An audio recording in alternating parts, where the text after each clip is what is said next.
Good morning, everyone. Welcome to Breeze Time with Kathy. It's good to be able to visit with you again for a while this Tuesday morning. Right here, I want to make an announcement. First thing, starting tomorrow at 10 a.m. in the auditorium, we'll have an in-person, socially distant Bible study. We'll use these booklets. I'll distribute them tomorrow at class. And if there's anyone who wants to join us in the future but isn't able to make the class, let me know, and isn't able to make the first class, let me know, and I'll be glad to be sure that you get a booklet. And I hope for it to be a time when we can have discussion and just really study God's Word in a different way than we do at every worship service. Also, my worship services, in addition to my worship service, video worship service airing at 1 o'clock on Sundays and 1 o'clock on Wednesdays, I will have a live and in-person worship service starting this coming Sunday, and it'll be at 11 o'clock in the auditorium, and of course, once again, we'll be appropriately socially distanced. But I will continue to do both the video services and the live worship service. It'll start on Sunday, which is the first Sunday in September. So I hope you'll be able to join us in some way or another. I'm trying to give you lots of opportunities to connect with God, and if there's any other way I can help you connect spiritually and have a more enriched spiritual life, please let me know if there's ways I haven't thought of. So please, I'm looking forward to have you join us for Bible study, for video worship, or for in-person worship. All right. Now, for what I wanted to talk to you about today was last week, Hurricane Laura hit the coast of Louisiana. Now, I'm from Louisiana, as you know, though I was born and raised near New Orleans, a little south of New Orleans. And I've been through several hurricanes. But this hurricane, Hurricane Laura, hit almost exactly in the same area where Hurricane Rita hit 15 years ago. And 15 years ago, I had just finished seminary and been appointed to my first churches right out there in southwest Louisiana, which is the area where Hurricane Rita and later Hurricane Laura both impacted. And I had two country churches. My first church was out in the middle of the rice fields. It was had once been a little crossroads community called Raymond, but the only two things left in Raymond were the Catholic Church and the Methodist Church that stood right across the road from one another. And aside from them, from the Monsignor who lived across the street, my nearest neighbor was probably about a mile away. And people there were rice farmers because the land is very flat. It's the edge of the Great Prairie, and so it's that little portion of Louisiana has prairie land, so it's flat.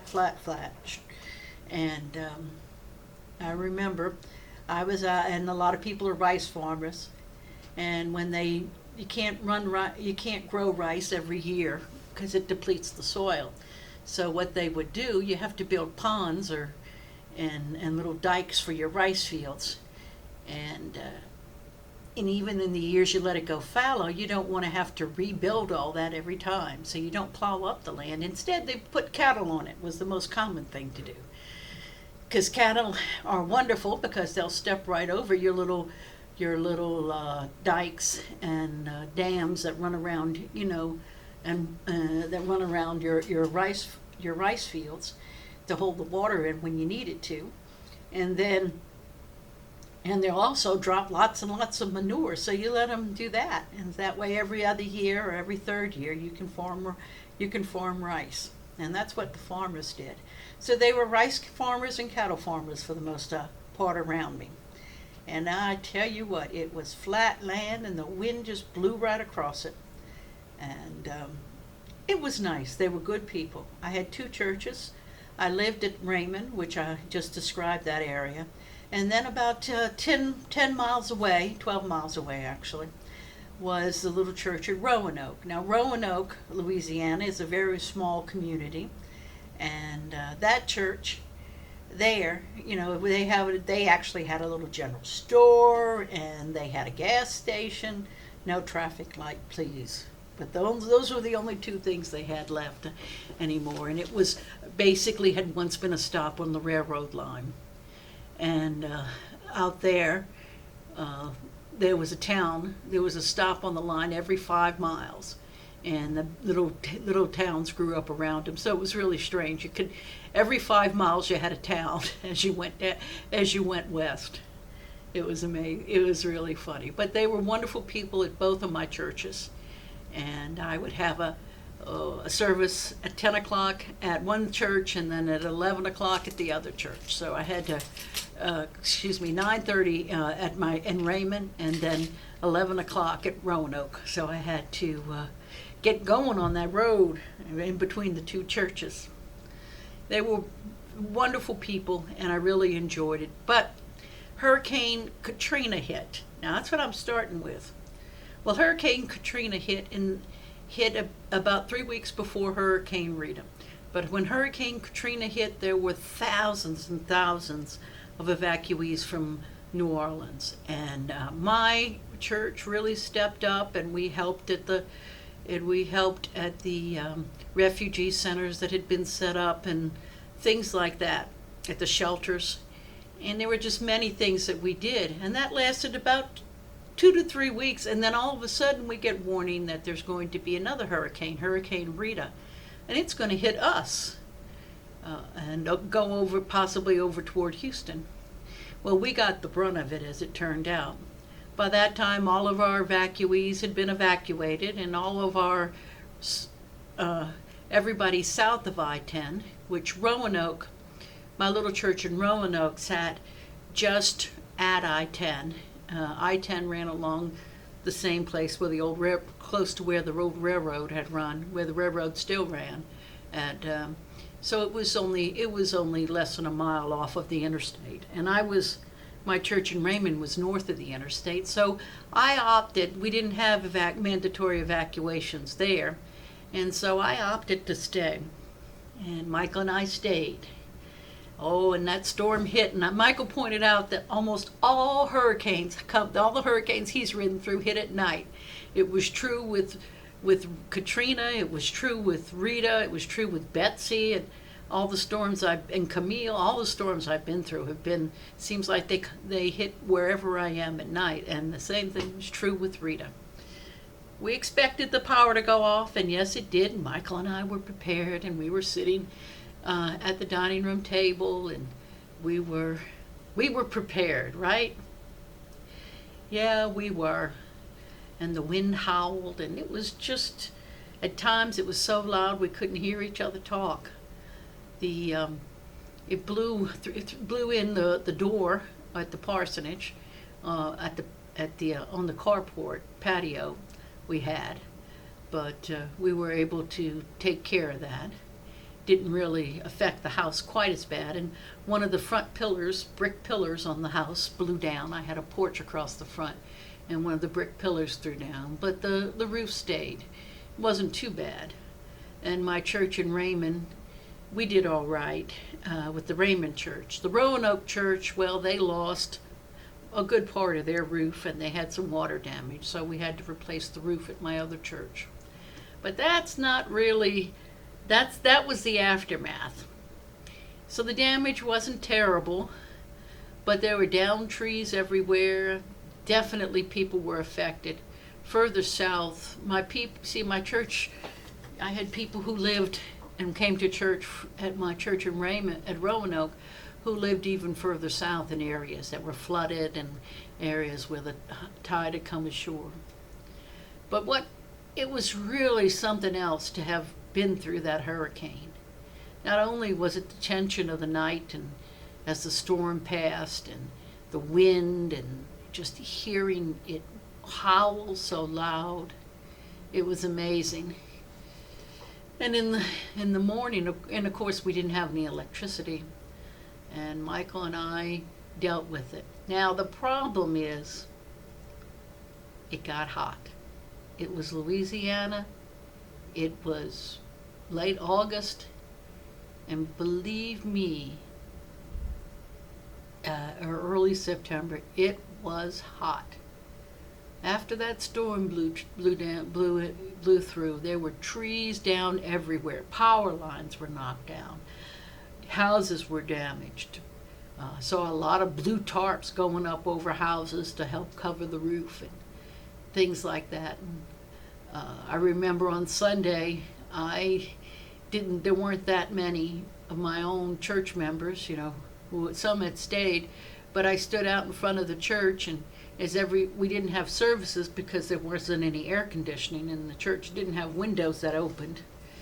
And it was one of those buildings built, I think, in the 70s, my church at Raymond. And so I just stood there in the parking lot, and I had a little conversation and a prayer with everybody who drove up, and off they drove. But the heat was the problem. It was so hot. Michael spent one night, and he decided he would go stay with my brother. Well, that was fine. I felt an obligation. I got a generator, a little generator. All it could run was just maybe one or two things, and it could run a fan maybe, and I would plug the refrigerator in for 4 hours. I'd plug the freezer in for 4 hours, trying to not lose my food. And of course you had to keep it outside because there's carbon monoxide. You can't run it under the carport because you think you can, but oftentimes that communicates with the house. It technically should be a little ways off from the house. And unfortunately, if you've watched the news, there's some people who have died of carbon monoxide poisoning from running gas generators. And that's exactly the thing you want to avoid. Oh, it was hot. I remember it was so hot that at night that I would just run a bath of, as hopefully the water would be a little cool. I'd sit in the bathtub and try and blow the fan across me to try and cool off enough to perhaps sleep. It was terrible. And the mosquitoes. You see, they treat for mosquitoes down there. And they treat regularly. And the way they do that mainly is though they do some treatments from the air, mainly it's the trucks get out on the road. Well, the roads were impassable because of all the downed trees. And you couldn't go a lot of places because of the trees. I had tried to go visit, particularly, visit all my church members at both my churches as best I could, but I couldn't get to some of them. And the trees were just down everywhere. And the heat, and then the mosquitoes. The mosquitoes. I grew up in Louisiana, and I have seen mosquitoes, but never have I seen mosquitoes as thick as they were after Hurricane Rita. The mosquitoes were so thick. I can remember walking out to the car. I would get like 30 or 40 bites just walking out to the car. I remember being in my garage, being in my house, in my kitchen, and I heard a humming, which is strange because, the generator wasn't on at that time. And so nothing should be humming. I didn't have electricity yet. It was going to take 10 days to get electricity. And I opened the door, and there I looked. Mosquitoes had carpeted the inside wall of my carport. And what I was hearing was the humming of thousands and thousands of mosquito wings. Oh my gosh, it was awful. Now the farmers, they reverted back to things they had done in the, before all the mosquito treatment and things like that. What they did was they built little fires because smoky fires, because that way, they didn't have to worry about the fires getting out of control because this is Louisiana and everything was wet. And but they built these fires so that the cows could come stand in the smoke, and the mosquitoes wouldn't be so thick, because really the mosquitoes could get so thick that they would they would bite the cows around their nostrils where the skin was the thinnest, horses and cows, and they could really, it would drive them crazy. And sometimes it would be so thick they'd have trouble breathing. So it was a real problem with the mosquitoes. I'll never forget. I also the every day the National Guard would come by, and I would get water and I would get MREs. Now MREs are meals ready to eat that the military uses, and they even have these little thingamajigs in them, hot packs in them, to help warm up your food. It's really sort of interesting because, for one thing, they're made for men who are out marching, and they have like 3,000 calories per meal in them. Some of it was terrible and some of it was good. But usually as you pick through it, you could find some things you liked. And I have to admit the MREs were quite an experience, and I've eaten them now. I had them for several days in a row. But there's a variety of food in them. It really wasn't as bad as I thought, and they supplied me with water. And but the one thing that's really strange is, you get used to how things work. Even when the power had been off a week and I would walk through my house, I would flip on a light switch when I went in a room.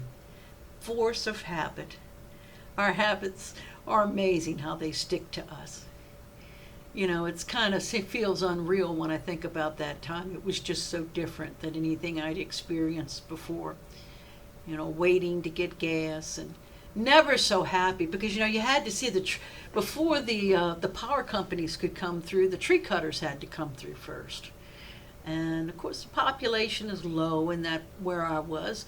So they tried to get the high population areas, or the places where there were nursing homes or people who were known to be sick, or hospitals. They tried to get those areas first, and the more urban areas, and then they made it out to the country. And I was never so happy to see a tree cutting truck. Let me tell you, everybody was. And the power companies, and when you talk about essential workers, I'm sure the people down in Louisiana are experiencing that now. I was lucky in that storm. Yes, it's true, my church in Roanoke lost its roof, but we didn't have too much interior water damage, and it could be repaired. Everything could be repaired. Unfortunately, none of my church members died, which was a real blessing, because the heat can be a great stress, but most of them had evacuated who were really vulnerable. And a lot of my farmers had big whole house generators. They were just practical like that. And a few of my farmers, they just switched over to the generator, and it was nice to go visit with them because they had air conditioning. Of course, they had almost everyone they know come pile over and visit at their house, anybody who didn't have whole house generators. But I had two or three of my biggest of the farmers with the larger things. They had those generators, and they were very practical. And but you learned a lot. And one thing we saw was people really cared about one another, and they pulled together, and they worked for one another, and they helped one another.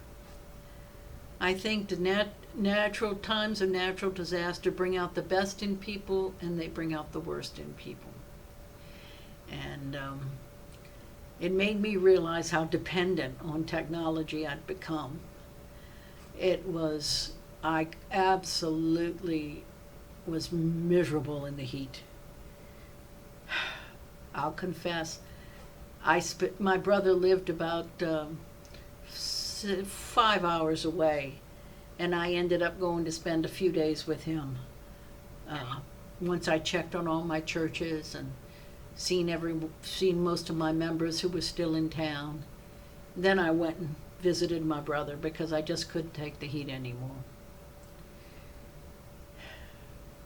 Comforts, I think there's so many parallels with the coronavirus, but with corona, what's threatened is our health and our normal way of life. in the aftermath of that hurricane, particularly for the hundreds and hundreds of people I saw who had lost everything. And some, particularly among the people who were Katrina survivors, had lost family members that I had worked with in the shelters in the weeks after Katrina. It's really heartbreaking. Life is fragile. I think we all know that in one way or another, but we forget it. We tend to, it's human nature, we plan for tomorrow. But the truth is, none of us are guaranteed tomorrow. And things can change. Nobody thought at Christmas time that come Easter we'd all be wearing masks and socially distant, and thousands of people would have died here in the United States. We're now up to over 180,000 people have died from this virus.